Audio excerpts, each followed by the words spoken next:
Vejamos e ouçamos o deputado federal Éder Mauro, do PL do Pará. Homicídio tem uns 30, inclusive respondi o último há 2 meses atrás. Homicídio tem uns 30, inclusive respondi o último há 2 meses atrás. Homicídio tem uns 30, inclusive respondi o último há 2 meses atrás. Isso é um deputado federal confessando crimes publicamente. Homicídios, palavras dele, ele tem uns 30. Segundo o Código Penal, homicídio simples dá de 6 a 20 anos de prisão. Já no homicídio qualificado, a pena varia de 12 a 30 anos de cadeia. Mas o deputado delegado Éder Mauro, que confessa seus 30 homicídios, está no Congresso Nacional. Tendo cometido 30 homicídios, confessa ele. Foi absolvido em todos?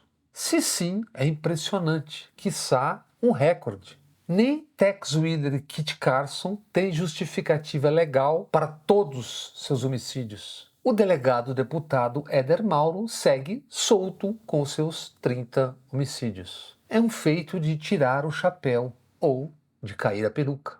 Já isso aí, e fazendo saudação nazista, é a deputada Coronel Fernanda. Essa agradabilíssima pessoa atacou Diego Bonfim, que morreu assassinado no Rio de Janeiro, morto por engano. Diego é irmão da deputada Sâmia Bonfim, do PSOL. E para essa agradável criatura, a deputada Coronel Fernanda, é argumento atacar alguém assassinado por engano. O delegado deputado Éder Mauro e a coronel deputada Fernanda são do PL, o partido que dá abrigo a Bolsonaro e Michele, partido de Valdemar da Costa Neto e tantos dos militares na política. O PL tem 1/3 da bancada, 35 parlamentares investigados em inquéritos ou réus em ações penais. Parlamentares à altura do partido, o PL, e de uma Câmara presidida por Arthur Lira. Câmara que dá guarida e apenas assiste a tipos como Zambelli, Geyer, Van Hatter e, entre outros e outras, Nicolinha, um moleque dado a cafajestadas que desmoralizam qualquer noção de decoro parlamentar. Ou um tal Abílio. Como Daniel Silveira ora na cadeia, Abílio é um testemunho tardio da existência do homem de Cromanhão. Um sujeito sempre com um sorriso apatetado e se filmando com o celular. Supõe ser engraçado quando é apenas mais um bobo na lamentável e perigosa corte de Arthur Lira. Nos últimos dias, o ambiente carregado de ferocidade, violência e ignorância terminou por levar à UTI a deputada Luísa Erundina, de 89 anos. A cada sessão se aproxima um momento em que alguém será agredido ou que alguém irá dar um tiro em alguém. A responsabilidade associada a tais atos será de quem usa o comando em benefício dos seus interesses. Arthur Lira, que em nome do que não é visível e do fazer o seu sucessor, aceita que parlamentares atuem como se estivessem em bandos, bandoleiros e bandoleiras. Em qual parlamento, mesmo nos piores do mundo, alguém confessa ter cometido 30 homicídios e isso dá em nada? Qual a repercussão disso? Nenhuma. E é normal. Como é normalizado não esmiuçarem falas e atos do já candidato das mídias comerciais e de o mercado? Tarcísio de Freitas, o governador de São Paulo, que nomeou um PM que foi da rota reformado por excesso de mortes, Guilherme Derrite, como seu SS, secretário de Segurança. Derrite, que também já confessou: matei muito ladrão. Ele não prendeu como manda a lei, ele matou. Quando o PM da rota, o SS Derrite, tomou parte de intervenções que somaram 10 homicídios, relata a revista Piauí. E o SS Derrite criticou colegas dizendo ser vergonhoso PMs que em 5 anos de carreira não mataram ao menos 3 pessoas. Seu chefe, o governador Tarcísio, diz: sou bolsonarista, vou continuar sendo bolsonarista. Bolsonarista é também uma denominação que esconde. Acoberta, esconde o projeto militar de poder. que acendeu com a cumplicidade das chamadas mídias comerciais. Para atiçar nas ruas a derrubada de Dilma, trabalharam articulados. Mídia, grande parte do parlamento, do capital e empresariado. À época, a Câmara dos Deputados, sob gestão de Eduardo Cunha e assemelhados. Não por acaso o Congresso, especialmente a Câmara, desde então em acentuada, acelerada gangrena.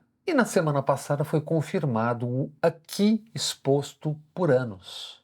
O comandante do Exército, Tomás Miné Paiva, fez um meia-culpa. Em entrevista ao jornal O Globo, disse: o Exército cometeu erro coletivo quando, em 2018, o general Vilas Boas, então comandante do Exército, publicou um tweet pressionando o Supremo Tribunal Federal para não conceder um habeas corpus em favor de Lula. Erro coletivo em termos, porque os responsáveis pela ameaça foram o general Vilas Boas e o alto comando que aprovou, leu e deu pitacos no tweet. E o tal erro coletivo vinha de antes, desde 2014, quando, irados com o relatório da Comissão Nacional da Verdade sobre os crimes da ditadura, as Forças Armadas puseram em marcha um projeto de retomada do poder político, da tutela. Bolsonaro é o pus dessa ferida.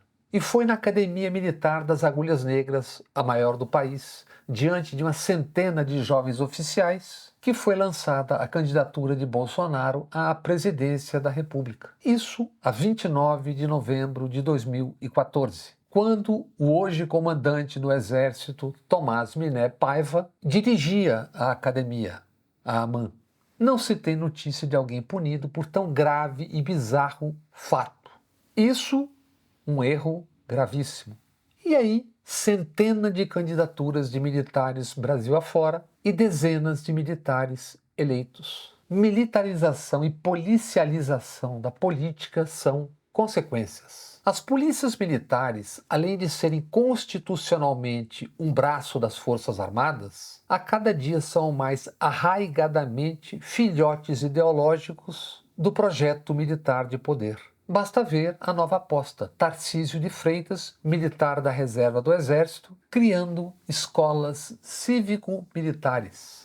Populismo fuleiro para o eleitorado que desconhece ou é fascistoide e cabide de um segundo emprego para militares. É São Paulo na vanguarda do atraso, com o governador Tarcísio negaciando câmeras nos uniformes dos PMs. E neste recuo da história, PMs fazendo questão de divulgar fotos e vídeos de soldados e oficiais em bloco, fardados em cultos de igrejas neopentecostais. Mais uma rachadura na Constituição, que determina a separação entre Estado e religião. Rachadura essa que avança há anos, para não dizer há décadas, com sucessivos governos concedendo canais de comunicação do Estado a basicamente um ramo das religiões, o cristão, o que obviamente multiplica suas bancadas nos parlamentos federal, estadual, municipal. Bancadas que dos municípios a Brasília chantageiam governantes. E seguem em ascensão. Não por acaso o mesmo Tarcísio agora dando mais uma isenção para igrejas, que agora não precisam mais pagar ICMS sobre bens importados. Abrir uma igreja, eis um grande negócio no momento. Da mesma forma crescem as bancadas policialescas, as chamadas da bala, também cevadas em emissoras de TV e rádio, que usam a violência em nome do combate à violência. Em troca, seus vendedores do horror e do terror ganham dinheiro e votos. Figuras grotescas como o deputado delegado que confessa ser um homicida, a deputada Coronel Fernanda, tantos e tantas têm espaços e avançam nessa cloaca, que mistura violências, mídias, misérias e poder econômico. Já as bancadas do boi alcançam sua expressão máxima quando a maior rede de comunicação brasileira se rende. Seus BBBs são coalhados por agroboys. Seus musicais a cada dia mais sertanejos, com variações no mesmo tom.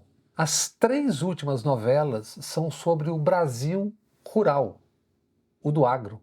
E, pela primeira vez, o nome da emissora associado quando diz: o agro é tech, o agro é pop, o agro é tudo, o agro está na Globo. O agro anuncia, o agro paga as contas. Em 2024, a emissora teve seu melhor primeiro trimestre em 10 anos. Crescimento de 18% em relação ao mesmo período do ano passado. Receita líquida de 3 bilhões e 65 milhões de reais. Só no BBB deste ano faturou 800 milhões de reais. Pano rápido. Domingo último, eleições para o Parlamento Europeu. Socialistas e democratas ainda com maioria das 720 cadeiras no Parlamento Europeu. Mas nacionalistas e populistas de direita cresceram, avançaram. Tem agora 1/4 do Parlamento Europeu. Na França, primeiro lugar para a Reunião Nacional de Marine Le Pen. O presidente Macron dissolveu o parlamento e convocou novas eleições. Na Áustria e Itália, vitórias também da ultradireita. Na Alemanha, o Alternativa para a Alemanha de ultradireita ultrapassou a coalizão do governo de Olaf Scholz. Sobre esse avanço da ultradireita, a mais importante revista do país, a Der Spiegel, que, ao contrário daqui, não finge desconhecer a história e a ditadura da Alemanha. Não busca equivalências onde não há equivalência alguma. Não simula equilibrismo à beira do abismo. Por isso, semanas antes da eleição, Der Spiegel estampou esta pergunta na capa. Não aprendeu nada? Aqui, no Brasil, a questão não é se aprenderam ou não. É mais uma constatação. É isso o que são, significam, representam.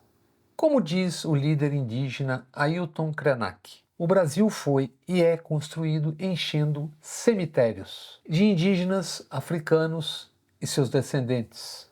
Cemitérios de pobres, miseráveis e periféricos. Notem que não usamos a expressão fascista ou fascismo, ou nazistas e nazismo. E atenção ao que tem escrito pensadores como Franco Berardi, filósofo e escritor italiano, aqui citado na semana passada. Pouco antes do encontro de cúpula da ultradireita em Madrid, agora no final de maio, Berardi escreveu sobre a dinâmica profunda da onda nazi-libertariana. Ele diz que o processo que estamos vivendo no Brasil, no mundo, é um processo que escapa, que não cabe mais nas tradicionais, habituais análises sobre a política moderna.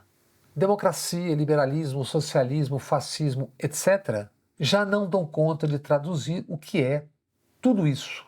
Berardi constata a diminuição da capacidade de entender, de pensar e a diminuição de também outra capacidade, a da crítica diante do que se vê, se ouve, se lê. Um fenômeno de proporções gigantescas que não pode ser explicado com as categorias da política moderna porque mergulha suas raízes na mutação tecno-antropológica que a humanidade experimentou nas últimas 4 décadas. Só um de muitos exemplos, além da explosão demográfica, do hiperliberalismo e consequentes migrações em massa do sul e leste para o norte e oeste do mundo. Exemplo, o das mega empresas de tecnologia tornadas de informação e desinformação, varrendo e pirando o mundo sem regulamentação alguma. Franco Berardi diz ser preciso compreender o psíquico, o cognitivo da humanidade do agora, do capitalismo hoje, a inversão cínica do juízo ético, o entusiasmo pela violência racista implicam numa perversão da percepção e da elaboração psíquica mesmo antes de ser moral. Votam em Donald Trump exatamente por ser ele um estuprador e mentiroso. Seguem Javier Milei por crer que os melhores vencerão e o resto morrerá de fome como merece.